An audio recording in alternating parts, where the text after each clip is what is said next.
Y queremos conversar con nuestro invitado, él es Franco Basso, es doctor en todo lo que es ingeniería de transportes, es profesor de la Universidad Católica de Valparaíso, y queríamos conversar con él sobre todo lo que ha ocurrido en el marco de los tacos de Semana Santa. ¿Cómo puede ser que cosas como estas no puedan ser advertidas? ¿Hay algo que falta en términos de infraestructura en el país para poder tener una movilidad que no signifique 12 horas de espera en alguna cosa? Pero además, estábamos comentando mientras veíamos la votación en el Congreso, Franco, y ponemos un poquitito de eso y después entramos en materia. ¿Qué te pareció a ti este rechazo doble?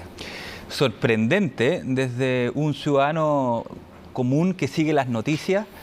Jamás me hubiese esperado un desenlace como esto. Como decías bien tú en la introducción, se hablaba mucho de qué ocurre si se aprueban los dos. Vamos a tener 10%. Finalmente eso no se podía, según decían algunos expertos, pero nunca se pensó, y yo creo que esto es una sorpresa, nunca se pensó que se podían rechazar ambos. Y yo creo que aquí es bien interesante, Fernando, tú lo puedes analizar mejor que yo, de qué significa finalmente un rechazo en términos políticos para el gobierno.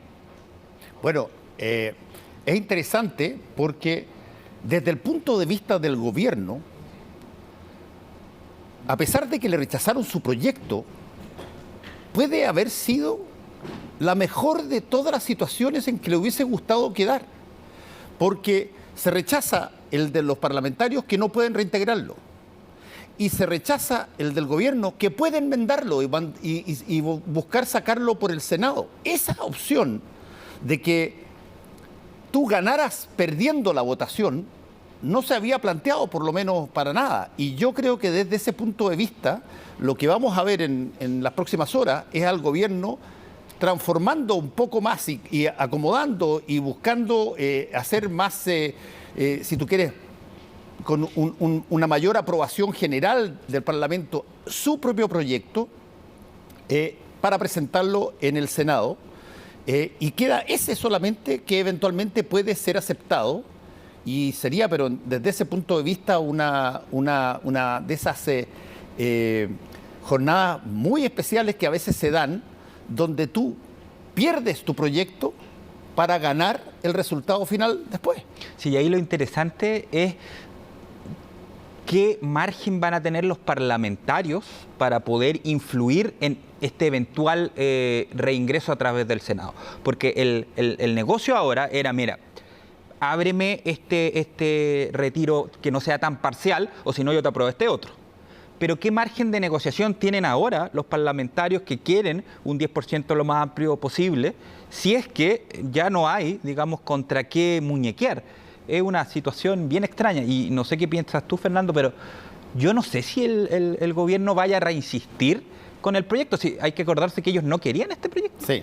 Ellos, en el fondo, lo tuvieron que poner sobre la mesa justamente porque querían evitar que saliera este otro proyecto. Entonces, visto desde afuera, parece un triunfazo para el gobierno. Bueno, por eso yo te planteaba que en este caso tú eventualmente puedes estar en esas situaciones que se dan muy pocas veces, donde tú pierdes para ganar, donde tú pierdes tu votación, pero de alguna manera impediste aquello que tú considerabas que era mucho más dañino que tu propio proyecto y que iba a afectar a la gente por las razones que se han señalado. Ahora, y todo esto sobre una votación parlamentaria abierta, donde lo que fue sorpresa es que se rechazaron los dos, pero uno de los dos sale ganando. De todas formas, hay áreas muy interesantes del conocimiento que estudian estas cosas.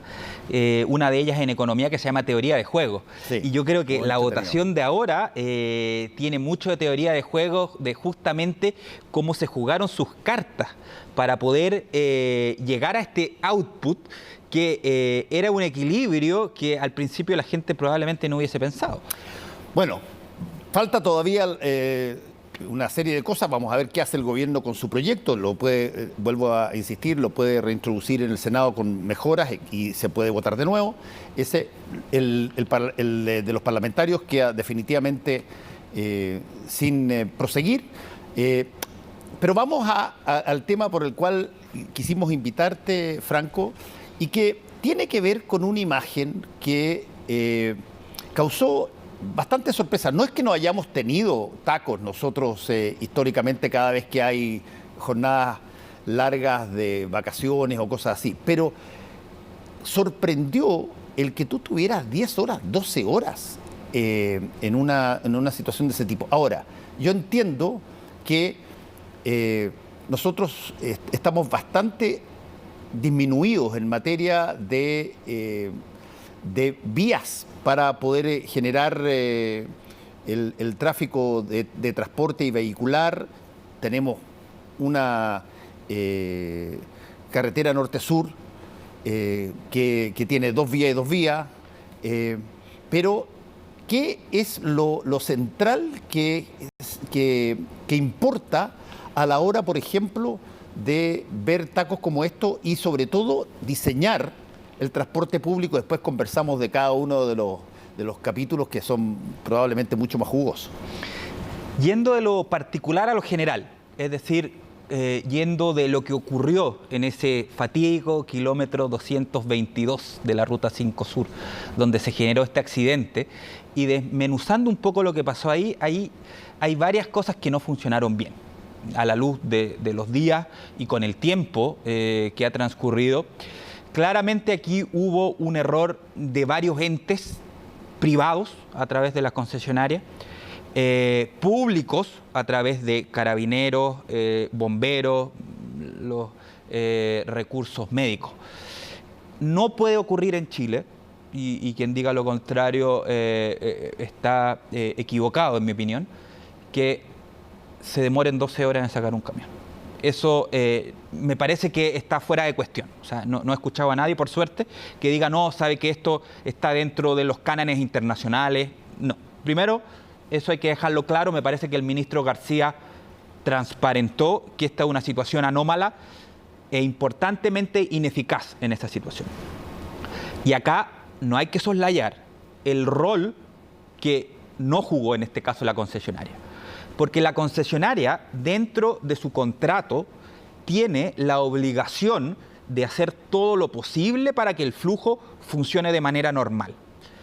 Y según la información que se ha obtenido, no se logró tener a tiempo las grúas que tuviesen el tonelaje necesario para poder sacar de ahí a este camión maderero que estaba tirado, digamos, en la autopista. Por lo tanto, aquí hay un problema efectivamente de la concesionaria, pero también hay un problema de estos estamentos públicos que quizás demoraron más allá de lo prudente los procedimientos que tienen que realizarse para este tipo de situación.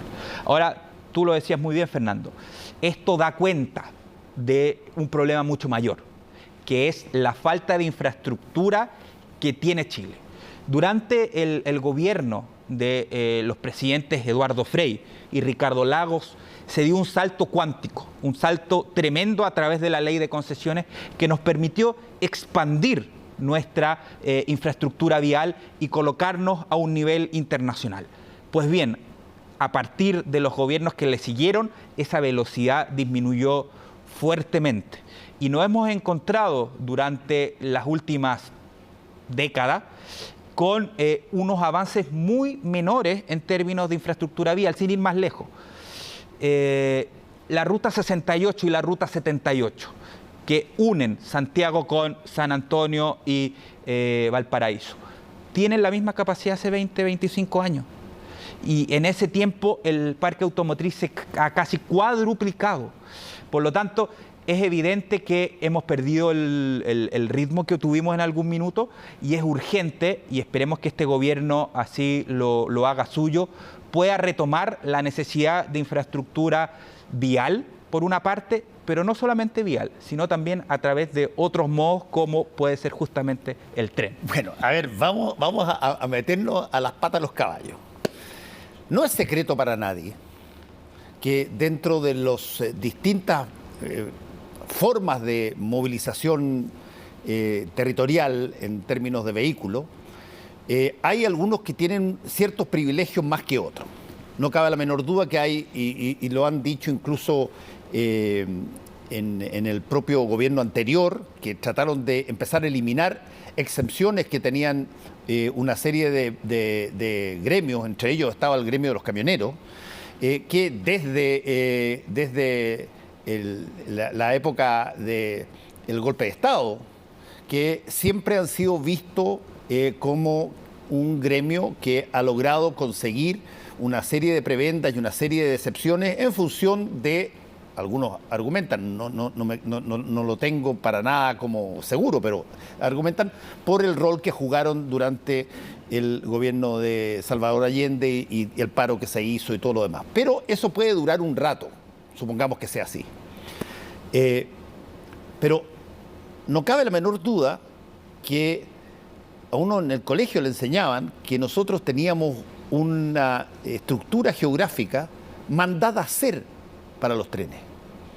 Pero una columna de norte a sur que abarcaba casi 3.500, 4.000 kilómetros, mandado a hacer para el tren. Y de pronto encontramos de que los trenes no funcionan, o no están, o desaparecieron, porque habían. Y ahí uno vuelve a decir, a ver, ¿cuál es la lógica del llamémoslo así, del contubernio general de transporte para que se combinen las distintas modalidades en algo coherente, coordinado y sobre todo que le dé el beneficio al usuario de poder usar aquello por lo que paga? Justamente uno de los problemas que tiene el cómo está estructurado el sistema de transporte interurbano de Chile es que está esencialmente basado en una única columna vertebral, que es la Ruta 5. Si esa ruta, por cualquier motivo, se para, como ocurrió en el kilómetro 222 en el sector de Camarico, el país queda dividido en dos. Literalmente dividido en dos, por un camión en este caso. Puede ser en algún otro día por una barricada, por un conflicto armado, fíjate. Qué fácil es darse cuenta en Chile que basta bombardear un par de puntos y no eres capaz de llevar mercadería desde el puerto de Valparaíso hacia el norte o hacia el sur. Entonces, ¿qué es lo que está fallando acá? Están fallando lo que en ingeniería de transporte se llama la redundancia. La redundancia ocurre cuando para ir de un punto A a un punto B, yo tengo más de una opción razonable para que eso ocurra. Y en Chile eso no pasa. Si yo quiero ir de Santiago a Concepción, no hay ninguna otra opción razonable que no sea la Ruta 5. Entonces basta cualquier disrupción, por muy menor que sea, para generar un caos tremendo. Entonces, lo primero es comenzar a pensar infraestructura vial que sea redundante y que va a permitir, además, generar nuevos polos de desarrollo, porque acercar autopistas de primer nivel a ciudades que están más alejadas no solamente va a ayudar a descongestionar la Ruta 5, sino va a permitir desarrollar otro tipo de ciudades. Pero no solamente tenemos que tener redundancia y distintas opciones en términos de las carreteras, tenemos que tener distintas opciones en términos del modo de moverse. Y si bien hay que tener ciertos cuidados, porque esa creencia de que Chile es el país perfecto para los trenes es parcialmente cierto, pero hay ciertas situaciones topográficas que hacen que en Chile el tren efectivamente, si no se hace un buen diseño, puede eventualmente ser bien caro, por el tema de las colinas, por el tema de las inclinaciones, que a diferencia de Europa, por ejemplo, donde tenemos esencialmente grandes sectores planos, acá podrían generar problemas. Sin embargo, y el pasado de Chile demuestra que es factible construir tren, porque tuvimos tren, que a mí me parece muy inexplicable que el ministro Juan Carlos Muñoz, el día de ayer, haya dicho que un proyecto que fue anunciado por el programa de gobierno de Gabriel Boric, que fue anunciado como una prioridad por el ministro de Obras Públicas, que es el tren entre Santiago y Valparaíso, lo vea difícil. A mí me parece muy extraño que después de ganar las elecciones, ahora lo ve difícil. Uno hubiese esperado que si realmente lo veía difícil, lo hubiese dicho antes de las elecciones, porque si no parece una estafa. Y por lo tanto, esperemos que eso haya sido un desliz y un error que cometió el ministro en esa alocución. Y la visión, que a mí me parece mucho más correcta, mucho más sensata y con mirada de futuro, que es la del ministro de Obras Públicas, García, predomine. Pero aquí claramente el presidente Boric va a tener que poner la pelota contra el piso, porque tiene un ministro diciendo una cosa, que el tren entre Santiago y Valparaíso es prioridad y que lo van a empujar, y tienen otro ministro poniendo dificultades. Uno esperaría de los ministros sectoriales que se encargaran, en vez de poner problemas, poner soluciones sobre la mesa. Y eso yo creo que ha faltado. A ver, es interesante el asunto. Yo vengo escuchando de ese tren de Santiago a Valparaíso casi, yo te diría, inmediatamente después de que se apareció el tren de Santiago a Valparaíso. Se iba a reponer y que se iba a hacer y que se iba a hacer y que se iba a hacer y diversos tramos y diversos trayectos, etcétera. Y al final la discusión siempre llegaba en que, podía haber perjuicios para determinados otros transportistas o costaba demasiado caro y había poca gente que podía usar este tren porque probablemente iba a tomar mucho más tiempo lo que tomaría un bus, en fin. ¿Cuál es la ventaja de tener un tren de Santiago a Valparaíso, Franco? Hay muchas ventajas. Lo primero es que, por ejemplo, en términos de transporte de carga, en Chile solamente el 5% de la carga se mueve en tren, versus un estándar OCDE de entre 20 y 30%. Es decir, objetivamente hay espacio para crecer. El tren te genera, no solamente en términos de carga, disminuciones de costos logísticos, te genera una menor accidentabilidad. El camión que generó este choque en el sector de Camarico hubiese tenido menos probabilidades de generar un accidente, mucho menos si es que esa madera se hubiese estado moviendo en tren. Por lo tanto, tenemos un tema de costos logísticos, tenemos un tema de seguridad. Y en el caso del transporte de pasajeros, si bien el rendimiento económico es menos evidente que para el caso de tren de carga, hay una valoración social que demuestra un interés genuino de la población por subirse a los trenes. Se han hecho pilotos entre Santiago y Concepción, trenes nocturnos, y que han sido todo un éxito. Entonces, la verdad es que hoy en día están sobre la mesa las opciones económicas, es decir, podemos generar un proyecto que incorpore carga y que al mismo tiempo incorpore pasajeros para que sea rentable de manera económica privada. Y por cierto, que existen las condiciones para que sea rentable desde un punto de vista social, porque la principal variable que se estudia, por lo menos con los cánones actuales de la rentabilidad social, es justamente la disminución de tiempo. Y con la congestión que vemos, no solamente en los fines de semana largos, a mí me toca viajar a Valparaíso a lo menos 2 veces a la semana.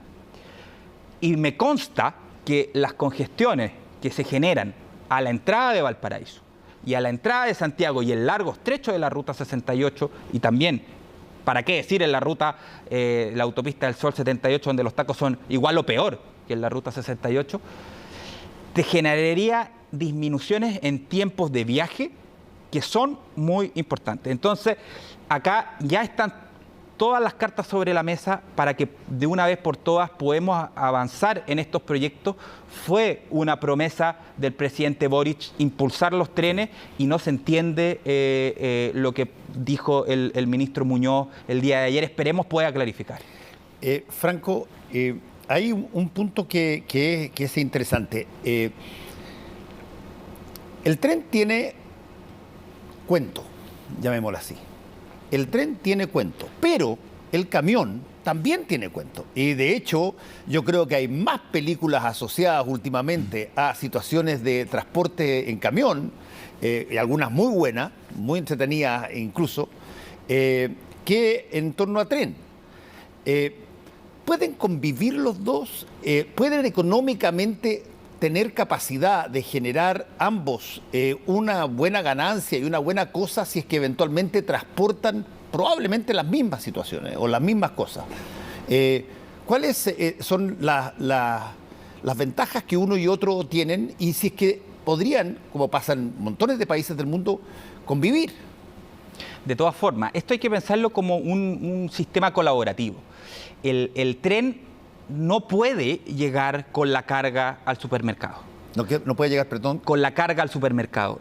Tiene que haber una multimodalidad, es decir, generarse un corredor que puede funcionar fuertemente basado en el tren, particularmente hacia el sur, o desde los puertos hacia Santiago, pero evidentemente esto va a tener que terminar en un terminal terrestre, en los cuales la famosa política de última milla va a tener un rol central de camiones probablemente de menor tamaño, que van a tener que hacer estos despachos a los distintos bodegas de las empresas y también a los minoristas. Por lo tanto, no hay que ver esto como una competencia. Hay que pensar como país cómo podemos hacer para que el sistema logístico pueda funcionar de mejor manera. Y yo creo que, sinceramente, el tren está teniendo una subutilización para poder lograr ese óptimo social que permita, por una parte, tener precios más bajos. Estamos justamente con inflaciones extraordinarias, cercanas al 10%. ¿Cuánto ayudaría a poder tener cadenas logísticas que sean más eficientes?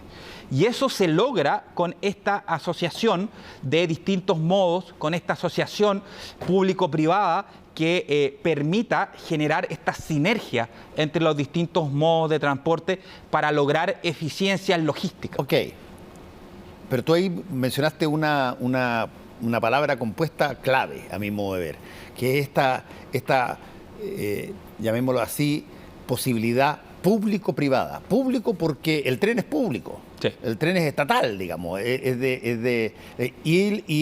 el camión es mayoritariamente privado. Y entre ellos dos hay posibilidades de que salgan mutuamente beneficiados en términos, ¿cómo lo hacen, por ejemplo, países que tienen situaciones parecidas a la nuestra, donde tú tienes una infraestructura vial de trenes que es pública y tienes una infraestructura privada de carretera y por lo tanto tienes camiones que transportan en ámbito de empresa privada y tienes trenes que cómo conviven, cómo son los celos, cómo son las coordinaciones, incluso las complementaciones que puedan darse.